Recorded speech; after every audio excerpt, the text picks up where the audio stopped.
So the next question is 7.1 question number 10. 10 क्या है आपका? Integration of root X minus 1 upon root X का whole square, इसका हमें इंटीग्रेशन निकालना है। ये 10th क्वेश्चन है। इसका इंटीग्रेशन हम कैसे निकालेंगे? सबसे पहले ये क्या लिखा हुआ है? Root X minus 1 upon root का होल स्क्वायर। होल स्क्वायर तो यहाँ पे कौन सा फॉर्मूला लग जाएगा? ए माइनस बी का होल स्क्वायर क्या होता है? क्या होता है? हमें इसे सिंपल फॉर्म में लाना है तो उसके बाद इंटीग्रेशन निकालना आसान हो जाता है। तो ए माइनस बी का होल स्क्वायर, ये क्या होगा आपका? ए माइनस बी का होल स्क्वायर आपका हो जाएगा A square plus B square minus 2ab। यहाँ ए क्या हो गया? ए की वैल्यू हो गई रूट एक्स और बी हो गया 1 अपॉन रूट एक्स। यहाँ पे हम ये वैल्यू रख देंगे। तो ए स्क्वायर मतलब रूट एक्स का square plus B square 1 upon root X का स्क्वायर माइनस 2, ए है रूट एक्स और वी है 1 अपॉन रूट एक्स। यहाँ रूट एक्स से रूट एक्स क्रॉस हो गए, स्क्वायर और रूट क्रॉस हो गया आपस में, तो यहाँ पे क्या बचा आपका? एक्स, यहाँ पे डी एक्स लगाना है। एक्स प्लस 1 अपॉन एक्स, यहाँ भी चला गया ये माइनस 2dx। अब हम इसको या तो साथ में कर देंगे या अलग अलग लिख के इंटीग्रेशन करेंगे। X D X plus integration 1 upon x D x minus integration 2dx। अब x का इंटीग्रेशन क्या होता है? x पे 1 की पावर है तो इंटीग्रेशन क्या हो जाएगा? X square upon 2। x पे n की पावर होती है तो इंटीग्रेशन क्या होता है? x to the power n plus 1 upon n plus 1। तो यहाँ पे x पे 1 की पावर है तो इसका इंटीग्रेशन हो गया x square upon 2 plus 1 upon x का इंटीग्रेशन होता है लॉग x माइनस 2 और dx का इंटीग्रेशन होता है x प्लस लगाते हैं हम c। तो ये हो गया आपका x square upon 2 plus log x minus 2x plus c आपका आंसर। तो नेक्स्ट आपका 11 क्वेश्चन है। Integration of x cube minus 5x square minus 4 upon x square dx। इसका इंटीग्रेशन करने के लिए हम क्या करेंगे? पहले से सिंप्लीफाई कर लेंगे। सिंप्लीफाई कैसे करेंगे? X cube upon x square minus 5x square upon x square minus 4 upon x square. हमने इसको अलग अलग सबके साथ लिख लिया। तो एक्स स्क्वायर है, यहाँ पे एक्स क्यूब है तो यहाँ पे बचा आपका एक्स माइनस एक्स स्क्वायर से एक्स स्क्वायर आपका क्रॉस हो गया तो माइनस 5 और minus 4 upon x square D x. अब हम इनको अलग अलग लिख लेंगे इंटीग्रेशन में। Integration of x D x minus integration of 5 D x minus integration of 4 upon x square D x. तो एक्स का इंटीग्रेशन क्या होगा? आपने अभी देखा था एक्स स्क्वायर अपॉन 2 हो जाएगा माइनस 5 और dx का इंटीग्रेशन क्या होता है? x माइनस 4 हम बाहर लिख लेंगे, यहाँ लिख लेंगे 1 अपॉन एक्स स्क्वायर dx। तो ये हो जाएगा आपका x square minus 2 minus 5x minus 4 x square को हम कैसे लिख सकते हैं? x पे माइनस 2 की पावर, x ये ऊपर जाएगा तो क्या हो जाएगा? x पे माइनस 2 की पावर। तो x पे माइनस 2 की पावर मतलब x पे n की पावर का इंटीग्रेशन क्या होगा? x to the power n plus 1 upon n plus 1। तो ये हो जाएगा x to the power minus 2 plus 1 upon minus 2 plus 1। Minus 2 plus 1 क्या हो जाएगा? x पे माइनस 1 अपॉन नीचे में भी माइनस 1। तो ये आपका इंटीग्रेशन हो जाएगा x पे माइनस 1, नीचे भी रहेगा माइनस 1 और प्लस c। तो ये हो जाएगा आपका इंटीग्रेशन क्या हो जाएगा? X square upon 2 minus 5x और ये माइनस माइनस मिलके आपका क्या हो जाएगा? ये वाला माइनस और ये वाला माइनस, तो दोनों मिलके आपके क्या हो जाएंगे? प्लस 4 और x पे माइनस 1 है तो अपॉन में x लिख सकते हैं प्लस c, ये आपका आंसर होगा। क्वेश्चन नंबर 12 क्या है? X cube plus 3x plus 4 upon root X D X. इसे भी हम सिंप्लीफाई करेंगे। X cubed upon root X D X ऐसे लिख सकते हैं हम इसे 3x upon root X D X plus integration of 4 upon root X D X. हम इनका अलग अलग इंटीग्रेशन कर देंगे।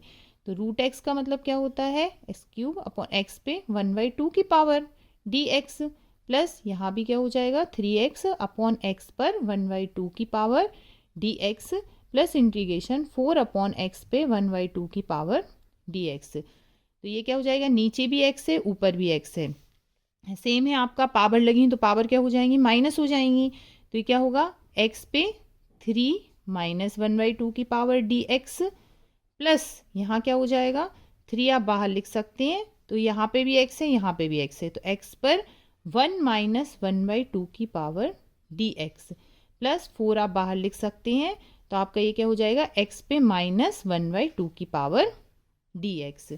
तो x पे 3 माइनस 1/2 आपका क्या होगा, आप एलसीएम ले लेंगे, नीचे 3 आ जाएगा, 6 माइनस 5/2, तो ये हो जाएगा x पर 5/2 की पावर dx प्लस 3, यहाँ पे क्या हो जाएगा 2 यहाँ पे 1/2 बचेगा, तो x पर 1/2 की पावर dx प्लस 4 x पर माइनस 1/2 की पावर dx। तो x पे 5/2 की पावर क्या हो जाएगा आपका इंटीग्रेशन x पे n की पावर का इंटीग्रेशन क्या होता है, x पे n+1 अपॉन n+1, तो ये हो जाएगा आपका x पर 5/2 प्लस 1 अपॉन 5/2 प्लस 1 प्लस 3 आपका रहेगा, यहाँ पे क्या हो जाएगा, x पर 1/2 प्लस 1 अपॉन 1/2 प्लस 1 प्लस 4, यहाँ पे क्या हो जाएगा, x पे minus 1/2 plus 1 upon minus 1/2 plus 1 और प्लस कर देंगे हम c, क्योंकि हमने इसमें इंटीग्रेट कर लिया है इसे।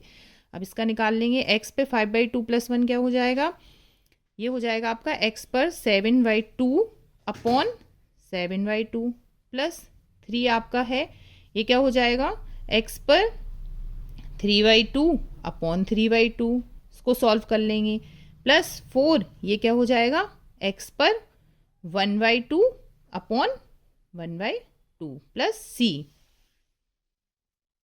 ये 7/2 अपॉन में है, इसको हम 2/7 लिख सकते हैं, साइड में लिखेंगे तो x पर 7/2 प्लस 3 आपका है ही, यहाँ पे 2/3, x पर 3/2 प्लस 4 इंटू ये 2/1 हो जाएगा और x पर 1/2 प्लस c, 2/7 x पर 7/2 प्लस यहाँ 3 से 3 क्रॉस हो गया, तो 2x पर 3/2 की पावर प्लस 4 2 ज़ा 8 x पर 1/2 की पावर प्लस c। तो ये आपका आंसर हो गया। इसे आप इतना भी रख सकते हैं या फिर आप इसे लिख सकते हैं 2/7 x पर 7/2 की पावर प्लस 2x पर 3/2 की पावर प्लस 8 x पर 1/2 की पावर को √x लिख सकते हैं प्लस c। ये आपका हो गया आंसर। ये आपका 13 क्वेश्चन है, x³ minus x² plus x minus 1 upon x minus 1 dx। हमें क्वेश्चन को ध्यान से देखना है और उसे सिंप्लीफाई करना है। कैसे सिंप्लीफाई हो सकता है ये, यहाँ पे क्या है x माइनस 1, यहाँ पे भी है x माइनस 1। अगर हम यहाँ पे भी x माइनस 1 करके उसे कॉमन कर लेंगे तो x माइनस 1 से x माइनस 1 आपका क्रॉस हो जाएगा। तो आप क्या करेंगे, हम ऊपर x कॉमन ले लेंगे। x कॉमन ले लेंगे तो अंदर क्या बचेगा, x² कॉमन ले लेंगे। यहाँ 3 है, यहाँ 2 है, तो हम x² कॉमन ले सकते हैं। तो अंदर क्या बचेगा, x minus 1 plus x minus 1 आपके पास है यहाँ पे, और नीचे क्या है x माइनस 1 dx। अब इसको या तो आप अलग अलग लिख सकते हो, आप कैसे लिख सकते हो, x² x minus 1 upon x minus 1 dx plus integration x minus 1 upon x minus 1 dx। यहाँ x माइनस 1 से x माइनस 1 क्रॉस हो गया, यहाँ पे भी क्रॉस हो गया। यहाँ आपका क्या बचा, x² dx प्लस 1 dx। तो x² का क्या हो जाएगा, वही x पे पावर n मतलब x to the power n plus 1 मतलब 3 प्लस 1 अपॉन ये हो जाएगा अपॉन में 3 और प्लस 1 का इंटीग्रेशन dx का इंटीग्रेशन क्या होता है, x होता है, प्लस लगाएंगे हम c। ये हो गया आपका आंसर। 14 क्वेश्चन है आपका, integration of 1 minus X root X dx। तो हम क्या करेंगे, रूट एक्स का पहले अंदर दोनों में मल्टीप्लाई कर देंगे। तो ये आपका क्या हो जाएगा, root X minus X root X dx। अब हम इसका अलग अलग इंटीग्रेशन कर देंगे। Integration of root X dx minus integration of X root X dx। तो ये क्या हो जाएगा, रूट एक्स मतलब क्या होता है, x पर 1/2 की पावर, x पर 1/2 की पावर। तो x रूट एक्स का मतलब क्या होता है, इंटीग्रेशन x पर 1/2 की पावर dx माइनस यहाँ पे क्या हो जाएगा, इंटीग्रेशन x इंटू एक्स पर 1/2 की पावर dx। अब यहाँ पे क्या है, बेस सेम है आपका, तो यहाँ पे पावर काय की है, 1 की है, यहाँ 1/2 की है। तो यहाँ पे क्या हो जाएगी, पावर आपकी 3/2 की dx, 1 प्लस 1/2 हो जाएगा। और यहाँ पे x पे 1/2 dx आपका है ही। तो x पे 1/2 dx, मतलब आप इसका इंटीग्रेशन करेंगे तो क्या हो जाएगा, पावर पे जो है 1/2 प्लस 1/n+1 होता है, तो 1/2 में प्लस 1 x पर 1/2 प्लस 1/1/2 प्लस 1, और माइनस यहाँ पे क्या हो जाएगा, x पर 3/2 प्लस 1/3/2 प्लस 1 और प्लस c। ठीक है, तो ये क्या हो जाएगा आप पर, x पे 1/2 प्लस 1 क्या हो जाएगा आपका, x पर 3/2/3/2, और यहाँ पे हो जाएगा माइनस x पर 5/2/5/2 और प्लस c। तो इसको आप कैसे लिख सकते हो, इसे हम लिख सकते हैं x पर 3/2, और यहाँ 3/2 साइड में लिखेंगे तो कैसा हो जाएगा, 2/3 अपोजिट हो जाएगा, -2/5, x पर 5/2 प्लस c। ये हो गया आपका आंसर।